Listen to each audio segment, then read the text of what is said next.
بسم الله الرحمن الرحيم الحمد لله رب العالمين الرحمن الرحيم مالك يوم الدين إياك نعبد وإياك نستعين اهدنا الصراط المستقيم بسم اللہ الرحمن الرحیم۔ تصحیح قرآن کورس الحمدللہ اسباق تیزی کے ساتھ چل رہے ہیں۔ اب ہمارا جو سبق ہے، آج کا جو سبق ہے وہ نون ساکن اور تنوین اور میم ساکن کے قواعد کے متعلق ہے۔ گزشتہ اسباق میں ہم نے را کے قواعد وغیرہ پڑھے تھے۔ آج سے انشاءاللہ میم اور نون کے قواعد کا ہم سبق پڑھیں گے۔ تو آج کے سبق کے جو اجمالی عنوانات ہیں وہ ذہن نشین فرما لیجئے۔ پہلا ہے میم ساکن کی صفات اور قواعد، دوسرا ہے نون ساکن اور تنوین کی صفات اور قاعدے، اور تیسرا آج موضوع غنّے کی تعریف اور مقدار، چوتھے نمبر پر نون ساکن اور تنوین میں فرق۔ یہ چار چیزیں آج انشاءاللہ ہم سبق میں پڑھیں گے۔ پہلی جو چیز تھی میم کی صفات اور قاعدے، آپ نے پہلے پڑھا تھا صفات عارضہ کے اندر کہ صفات عارضہ 8 حروف کے اندر پائی جاتی ہیں اور 10 صفات ہیں، اور انہی میں جو باتیں ذکر کی گئی تھیں آج ہم ان صفات کا یہاں پر دہرا رہے ہیں۔ میم اور نون کے او یرملان کے میم اور نون کی جو صفات ہیں وہ یہاں پر ذکر کر رہے ہیں۔ میم کی 3 صفات ہیں، پہلی صفت ادغام، دوسری اخفاء، تیسری اظہار، اور میم کے 4 قاعدے ہیں۔ پہلا قاعدہ میم مشدد کا، دوسرا ادغام صغیر مثلین کا، تیسرا اخفاء شفوی کا، چوتھا اظہار شفوی کا۔ تو گویا کہ میم کے 3 صفات ہو گئیں اور میم کے 4 قاعدے آج کے سبق میں ہم ذکر کریں گے۔ میم کے قواعد کی تفصیل یہ ہے، پہلا جو قاعدہ ہے کہ میم اگر مشدد ہو یعنی میم پر تشدید ہو، دندانے جس طرح بنے ہوتے ہیں، اگر میم پر تشدید ہو تو اس پر ہمیشہ غنہ ہوگا، جیسے لم۔ اب میم پر تشدید کی وجہ سے یہاں پر غنہ کریں گے۔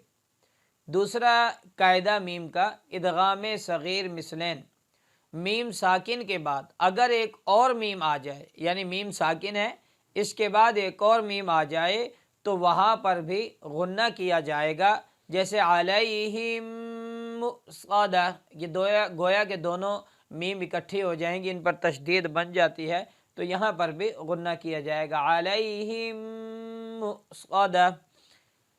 اور تیسرا قاعدہ اخفاء شفوی کا ہے کہ میم ساکن کے بعد اگر با آ جائے تو میم پر غنہ کرتے ہوئے ہونٹوں کی نرمی سے ادا کریں گے۔ غنہ تو ہوگا لیکن میم کو ادا کرتے وقت ہونٹوں کی نرمی کے، جیسے ترمیہم ہم بحجارہ، غنے میں ویسے زبان ہم لگا کر اوپر دانتوں کی طرف بند کر کے غنہ کرتے ہیں، ان جیسے نون پہ کیا جاتا ہے، میم کی صورت میں ہونٹوں کو بند کر کے نرمی کے ساتھ ہم غنہ ادا کریں گے، ترمیہم ہم بحجارہ۔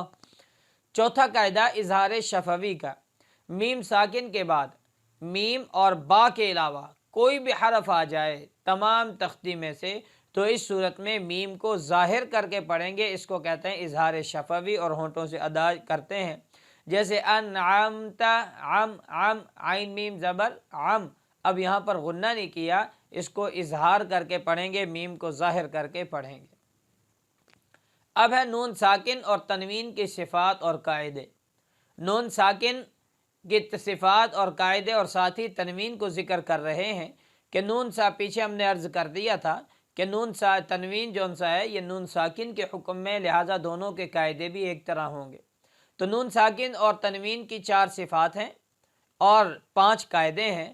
پہلی صفت ادغام، پہلی صفت اظہار، دوسری ادغام، تیسری اقلاب، چوتھی اخفاء، یہ 4 صفات ہیں اور 5 قاعدے ہیں۔ نمبر 1 مشدد، نمبر 2 اظہار حلقی، نمبر 3 ادغام مع الغنہ، نمبر 4 اقلاب، نمبر 5 اخفاء حقیقی، یہ 5 اس کے قواعد ذکر کیے جائیں گے۔ تو اس کی تفصیل یہ ہے کہ نون مشدد اگر یعنی نون پر تشدید ہو تو اس صورت کے اندر اس نون پر ہمیشہ غنہ ہوگا، جیسے ان مالہ ان، تو اس پر ہم غنہ کریں گے۔ دوسرا قاعدہ اظہار حلقی، کہ اگر نون ساکن یا تنوین کے بعد حروف حلقیہ جو 6 ہیں، حمزہ ہا، عین ہا، غین خا، اگر یہ 6 حروف میں سے کوئی حرف بھی آ جائے تو اس وقت نون کو اور تنوین کو ظاہر کر کے پڑھیں گے، اس پر غنہ نہیں کیا جائے گا۔ جیسے انعمت، من آمن، من، اب نون ساکن ہے، غنہ ہونا چاہیے تھا من، لیکن آگے حروف حلقیہ آگے، تو من آمن، حاسد اذا، حاسد، دال کے نیچے 2 زیر ہیں لیکن آگے حروف حلقیہ ہیں تو یہاں پر غنہ کریں گے، حاسد اذا حسد۔ یہ ہے دوسرا قاعدہ اظہار حلقی کا۔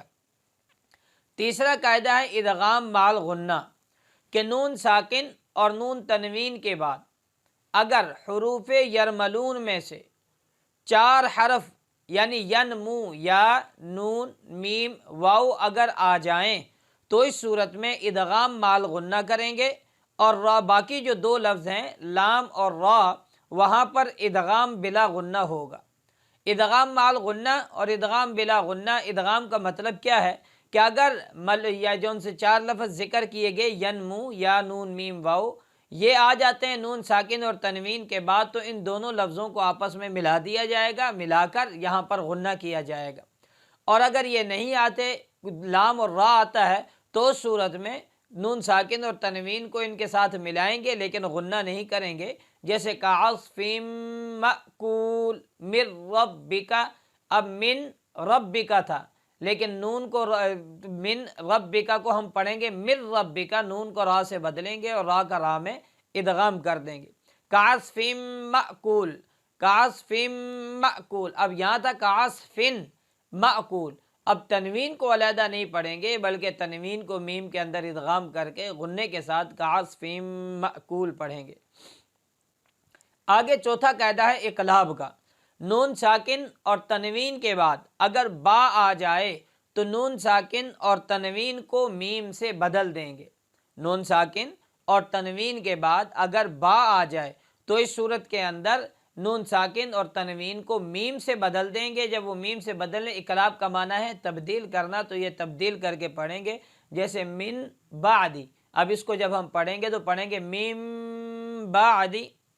پانچواں قاعدہ نون ساکن اور تنوین کا اخفاء حقیقی، کہ نون ساکن اور تنوین کے بعد ہم نے جو پیچھے حروف پڑھے ہیں نون ساکن اور تنوین میں، ایک تو 6 حروف پڑھے حروف حلقیہ، 6 حروف حروف یرملون، حروف حلقی اور حروف یرملون یہ 12 ہوئے، اور ایک لفظ پڑھا با۔ ان 13 حرف کے علاوہ کوئی بھی حرف آ جاتا ہے تو وہاں پر اخفاء حقیقی کیا جائے گا، یعنی وہاں بلا تشدید غنے کے ساتھ پڑھیں گے، جیسے من شر، اس کو کہتے ہیں اخفاء، نون ساکن اور تنوین کے بعد اس کو پڑھیں گے۔ نون ساکن اور تنوین میں فرق ہے، نون ساکن لکھا ہوا ہوتا ہے، نظر آتا ہے، اور تنوین لکھا ہوا نہیں ہوتا بلکہ اس کی جگہ پر 2 زبر، 2 زیر اور 2 پیش لگا دی جاتی ہیں، جیسے احدن، یہاں پر دال 2 پیش، دن، نون ساکن نون تنوین لکھا ہوا نہیں بلکہ اس کی جگہ 2 زبر لگی ہوئی ہیں، جزاءن قریشن، اور آفا من، نون ساکن یہاں پر لکھا ہوا ہے۔ دوسرا فرق نون ساکن وصل اور وقف، یعنی وصل کر دیں ہم وہاں پر دونوں لفظوں کو ملا دیں، اگلے لفظ کے ساتھ جوڑ ملا دیں، یا وہاں پر نون ساکن پر ہم وقف کریں، دونوں صورتوں کے اندر نون ساکن باقی رہتا ہے۔ البتہ نون تنوین وصل میں تو پڑھا جاتا ہے، ملا کر پڑھیں تو پڑھیں گے، اور وقف کی صورت میں اس کو حذف کر دیا جاتا ہے۔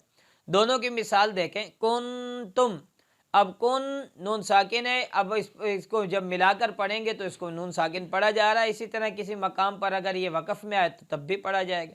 اور لفظ احدن، اب جب اس پر وقف کریں گے تو یہ احد ہو جائے گا، احدن نہیں رہے گا، وصل کی صورت میں پڑھا جا رہا ہے، وقف کی صورت میں یہ حذف ہو جائے گا۔ نون ساکن یہ لفظ کے درمیان اور آخر ہر جگہ پر آ سکتا ہے، البتہ تنوین صرف اور صرف آخر کے اندر آتی ہے، جیسے انعمتا میں نون ساکن پہلے آ گیا اور کفوا میں تنوین ہمیشہ آخر میں آئی ہے۔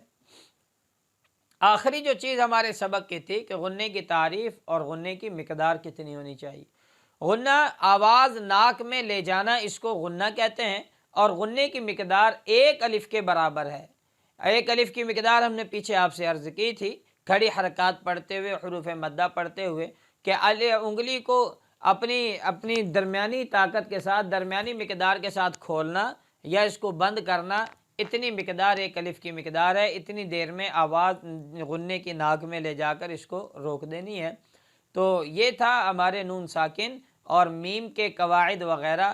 اللہ ہمیں قرآن پاک پر کو تجوید کے ساتھ پڑھنے اور اس پر عمل کرنے کی توفیق نصیب فرما دے۔